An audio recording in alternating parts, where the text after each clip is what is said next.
ನಮಸ್ತೆ ಫ್ರೆಂಡ್ಸ್, ನಮ್ಮ ಚಾನೆಲ್ಗೆ ಮತ್ತೊಮ್ಮೆ ಸ್ವಾಗತ.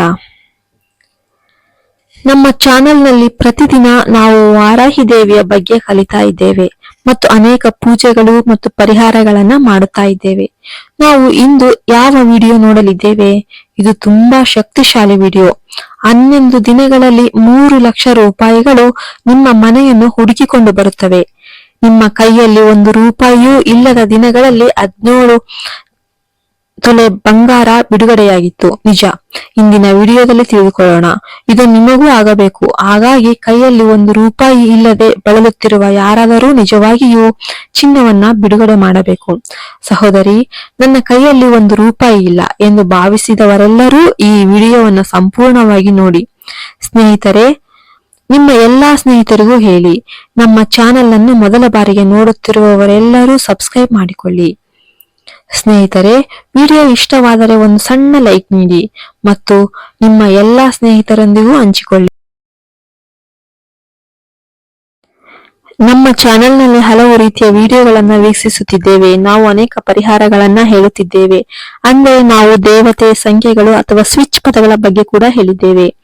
ವಾರಾಹ ದೇವಿಯ ಮಂತ್ರಗಳು ನಮಗೆ ಹೇಗೆ ಕೆಲಸ ಮಾಡುತ್ತಿವೆ ಮತ್ತು ಪೂಜೆಗಳು ಮತ್ತು ಪರಿಹಾರಗಳನ್ನು ಮಾಡಲು ಸಾಧ್ಯವಾಗದಿದ್ದಾಗ ಸ್ವಿಚ್ ಪದಗಳು ನಮಗೆ ಹೇಗೆ ತುಂಬಾ ಉಪಯುಕ್ತವಾಗಿವೆ. ನೀವು ಇದು ನೋಡಲಿರುವ ವಿಡಿಯೋ ಏನೆಂದರೆ 11 ದಿನಗಳಲ್ಲಿ ನಮ್ಮ ಖಾತೆಗೆ 3 ಲಕ್ಷ ರೂಪಾಯಿಗಳು ಬರುತ್ತವೆ. ಇದು ನನ್ನ ಜೀವನದಲ್ಲಿ ನಿಜವಾಗಿಯೂ ನಡೆದ ಘಟನೆ. ಇದು ನನ್ನ ಕೈಯಲ್ಲಿ 1 ರೂಪಾಯಿ ಕೂಡ ಇಲ್ಲದಿದ್ದಾಗ ನಡೆದ ಘಟನೆ. ನನ್ನ ಬಳಿ ಬ್ಯಾಂಕಿನಲ್ಲಿ ಚಿನ್ನದ ಗಿರಿವಿ ಇತ್ತು. ನಾನು ಅದನ್ನು ಗಿರಿವಿ ಇಟ್ಟಾಗ 17 ಕಾಸು ಚಿನ್ನವನ್ನು ಹೇಗೆ ತೊಡೆದು ಹಾಕುವುದು ಎಂದು ನಾನು ಚಿಂತಿತನಾಗಿದ್ದೆ. ಅಂತಹ ಸಮಯದಲ್ಲಿ ಅಂತಹ ಪರಿಹಾರಗಳನ್ನು ಮಾಡುವುದರಿಂದ ನಾನು ಖಂಡಿತವಾಗಿಯೂ ಉತ್ತಮ ಫಲಿತಾಂಶಗಳನ್ನ ಕಂಡೆ. ಆ ಪರಿಹಾರವೇ ನಾನು ಹೇಳಿದ್ದು. ಇದು ಕೇವಲ ಮಾಡುವುದಲ್ಲ. ನಾವು ಈಗಾಗಲೇ ನಮ್ಮ ವಿಡಿಯೋಗಳಲ್ಲಿ ಇದರ ಬಗ್ಗೆ ನಿಮಗೆ ತಿಳಿಸಿದ್ದೇವೆ. ಅನೇಕ ಜನರು ಇದನ್ನು ಮಾಡಿದ್ದಾರೆ ಮತ್ತು ನನಗೆ ಉತ್ತಮ ಫಲಿತಾಂಶಗಳು ಸಿಕ್ಕಿವೆ. ನನಗೆ ಈ ಹಿಂದೆ ಒಂದು ವಿಡಿಯೋ ಬಗ್ಗೆ ಹೇಳಲಾಗಿತ್ತು. ಅದು ಲಿಂಕ್ ಅದನ್ನು ಹಾಕಿ. ಇಲ್ಲದಿದ್ದರೆ ನೀವು ಆ ಪರಿಹಾರವನ್ನು ಮತ್ತೆ ಮತ್ತೆ ನನಗೆ ಹೇಳುತ್ತೀರಿ. ಅನೇಕ ಜನರು ಕೇಳುತ್ತಿದ್ದಾರೆ. ಈಗ ನಾನು ಅವರೆಲ್ಲರಿಗೂ ಈ ವಿಡಿಯೋವನ್ನ ನಿಮಗೆ ಹೇಳುತ್ತಿದ್ದೇನೆ. ನಿಜವಾಗಿಯೂ 11 ದಿನಗಳ ಕಾಲ ಯಾರು ಬ್ರಹ್ಮ ಮುಹೂರ್ತದಲ್ಲಿ ಎದ್ದು, ಮತ್ತೆ ಹೇಳ್ತೀನಿ, ಬ್ರಹ್ಮ ಮುಹೂರ್ತದಲ್ಲಿ ಎದ್ದು ನಾವು ಈಗ ಹೇಳಲಿರುವ ಈ ಪದವನ್ನ 11 ಬಾರಿ ಬರೆದರೆ ಒಂದು ಪವಾಡ ಸಂಭವಿಸುತ್ತದೆ. ನಾನು ಚಿನ್ನವನ್ನು ಬಿಡುಗಡೆ ಮಾಡಬೇಕೆಂದು ಹೇಳಿದೆ ಮತ್ತು ನಾನು ಅದನ್ನು ಮಾಡಿದೆ.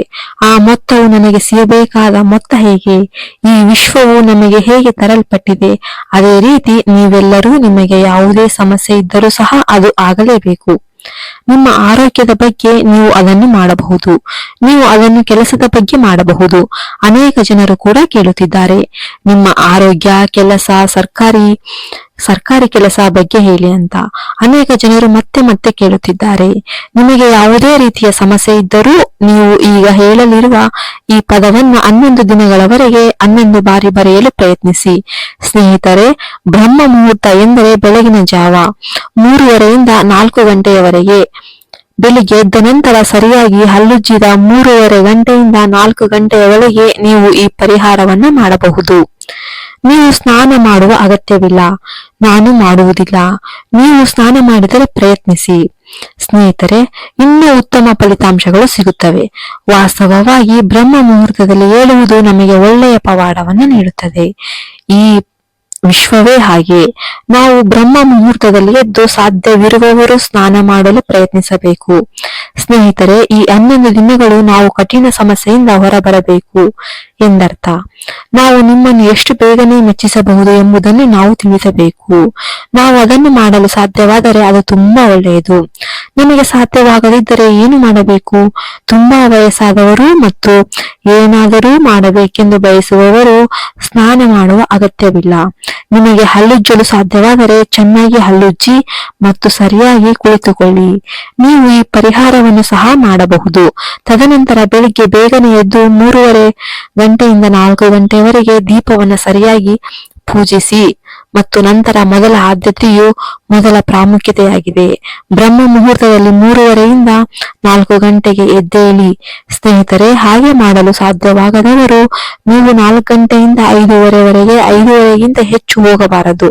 ಸ್ನೇಹಿತರೆ, ನಿಮಗೆ ಯಾವುದೇ ರೀತಿಯ ಸಮಸ್ಯೆ ಇದ್ದರೂ, ನೀವು ಚಿನ್ನವನ್ನು ಹಿಂದಿರಿಸಲು ಬಯಸುತ್ತಿರಲಿ ಅಥವಾ ವಿದೇಶಕ್ಕೆ ಹೋಗಲು ಬಯಸುತ್ತಿರಲಿ ಅಥವಾ ನೀವು ಏನನ್ನಾದರೂ ಸಾಧಿಸಲು ಬಯಸುತ್ತಿರಲಿ, ವ್ಯವಹಾರದಲ್ಲಿ ಉತ್ತಮ ಲಾಭ ಗಳಿಸಲು ಬಯಸುತ್ತಿರಲಿ ಅಥವಾ ನಿಮ್ಮ ಸ್ವಂತ ಮನೆಯನ್ನು ನಿರ್ಮಿಸಲು ಬಯಸುತ್ತಿರಲಿ ಅಥವಾ ಇನ್ನು ಯಾವುದೇ ಕೆಲಸಕ್ಕಾಗಲಿ ಸಂಜೆ 5ಕ್ಕೆ ಮೊದಲು ಈ ಪರಿಹಾರವನ್ನು ಪ್ರಯತ್ನಿಸಿ.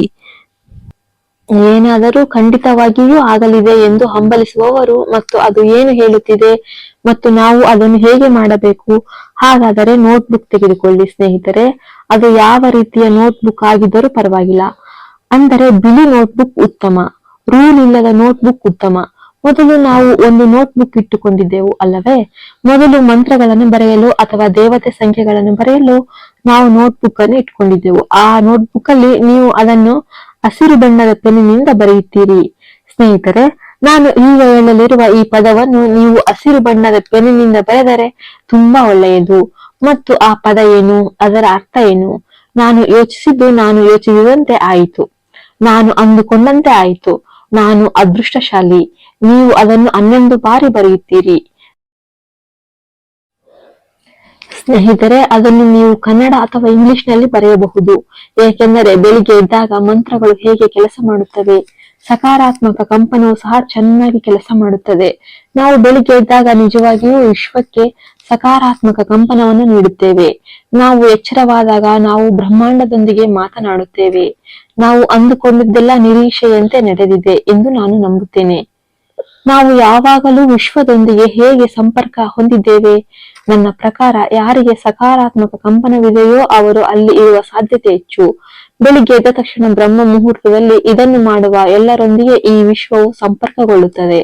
ಆದ್ದರಿಂದ ನೀವು ಬೆಳಿಗ್ಗೆ ಎದ್ದಾಗ ನೀವು ಏನು ಯೋಚಿಸುತ್ತಿದ್ದೀರಿ ಮತ್ತು ಏನು ಬರೆಯಿದ್ದೀರಿ ಮತ್ತು ನೀವು ಅಂದುಕೊಂಡಿದ್ದನ್ನು ನೀವು ಅಂದುಕೊಂಡಂತೆ ಸಂಭವಿಸಿತು ಎಂದು ಬರೆಯಬೇಡಿ. ಅದನ್ನು ಸಕಾರಾತ್ಮಕವಾಗಿ ಬರೆಯಿರಿ. ಬರೆದ ನಂತರ ನಾನು ಅದೃಷ್ಟಶಾಲಿ ವ್ಯಕ್ತಿ, ನಾನು ತುಂಬಾ ಅದೃಷ್ಟಶಾಲಿ ಎಂದು ಹೇಳಿ. ಇದನ್ನು 11 ಬಾರಿ ಬರೆಯಿರಿ. ಸ್ನೇಹಿತರೆ, ಅದನ್ನು 11 ದಿನಗಳವರೆಗೆ ಬರೆಯಿರಿ. ಅದನ್ನು ಖಂಡಿತ ಬರೆಯಿರಿ. ಮರೆಯದೆ 11 ದಿನಗಳವರೆಗೆ ನಿರಂತರವಾಗಿ ಬರೆಯಲು ಪ್ರಯತ್ನಿಸಿ. ಒಂದು ದಿನವನ್ನೂ ಮರೆಯಬೇಡಿ.